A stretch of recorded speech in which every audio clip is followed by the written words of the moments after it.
Welcome to today's edition of the Ad Show. Happy New Year. Welcome to 2021. And today's show is a mixed bag of different things that I have been thinking about over the last week or two.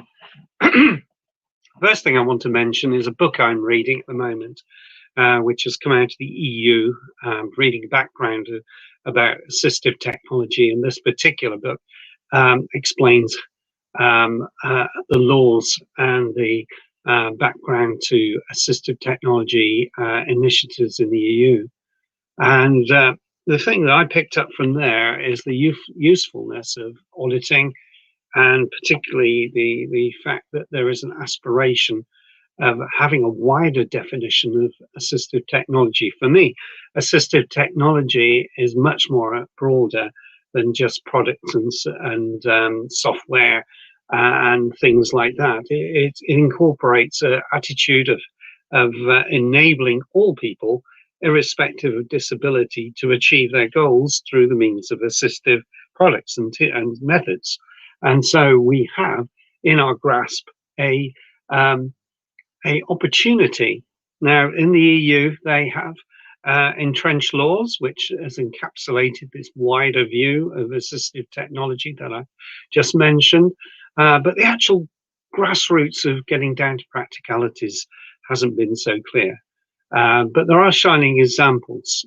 Cyprus in particular have picked up the baton and have been able to introduce rational and sensible assistive technology into their schools, into their education system. I am just thinking of education at the moment, as that's my focus in life.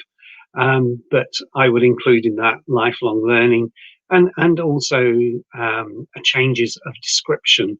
For those with neurodiversity, the term differently abled might actually be a better one. Doesn't fit well with all kinds of disability, but I do like the phrase that enables us to see things a little bit more in a rounder sense. Another term that I've come across, particularly in this writing, is ICT-AT, which is, as you might know, an acronym for Information Communication Technology and Assistive Technology. Now, that term doesn't roll off the lips so easily, but does accurately describe the fact that assistive tech is also related to the educational tech and enabling us to see things differently. Now, going against that, we heard just before Christmas that Google has stopped allowing phone calls in the UK to be made on their Google Nest device. I think I may have mentioned it in our last broadcast. An update of that is that I have written to Google and not had a reply, either from their feedback area or their accessibility team. So naughty Google for doing that. But I've heard it from my blind client that they are intending to introduce landline calls through your Nest. Now, for those of you not sure what on earth I'm talking about here, the smart speakers like Google Nest and Alexa have the capability to allow a user to use their voice to make phone calls using their landlines, using their mobile, using the voice over internet provider. Now, Google, in their infinite wisdom, has chosen not to make that possible only in the UK. And this is the mention on their website. As of mid-December 2020, if you're in the UK, you'll no longer be able to make Google-supported calls on your speaker or display. You can still make audio or video calls through Duo. Well, actually, that's not as great as it sounds. You literally have to input the data into Duo. Well, one of the beauties and the most advantage for my blind client is the ability to be able to make a phone call without the need, because she has no hand function as well as blindness, without the need to actually details. Now, this is crackers, but the rational reason has not been given.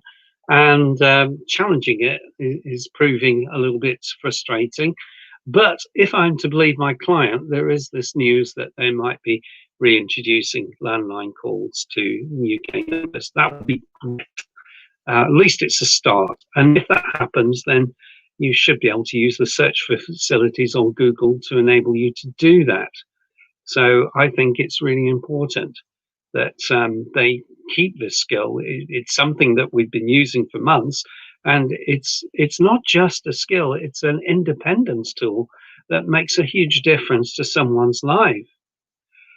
So you know, come on, Google, do the right thing here. Um, and lastly, just on a more positive note, um, during this period of time, I continue to support people.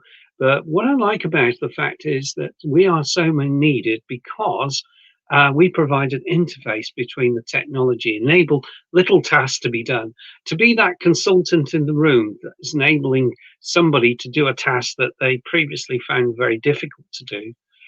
For instance, there's a lady I know who is bedridden, and I help her with her emails. Very frustrating when you change an email in Outlook and it won't register the new password. So we're constantly inputting data into it to try and make it do the right thing. And sometimes technology does not do the right thing, and we need to be there to pick up the pieces and try and solve the issues as they occur and the nitty gritty of what needs to be done. This is very much something that an expert system or a artificial intelligence won't find easy to do at the moment. One day, one day they will, but not just at the moment. So we are at these early stages of what can be considered useful technologies. So we are looking at the front end of this. And as someone who's a bit of an early adopter, I kind of seek out what is possible.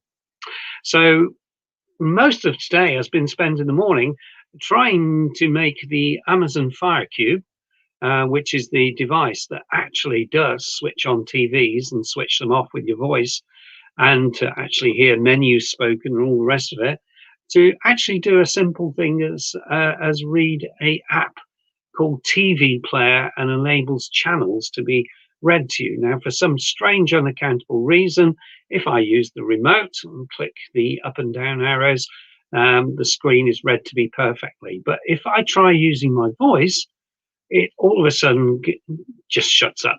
So that is frustrating that I can't get it to actually allow me to give a voice command, and then I can hear what it is that it wants to tell me.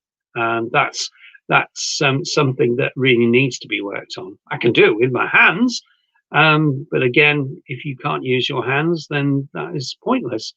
Um, I was looking at specific televisions, and certainly we may go down that avenue, but most of them don't have the same, you have to press a button on Alexa to make it work problem. And what we want is a system that actually runs completely from your voice.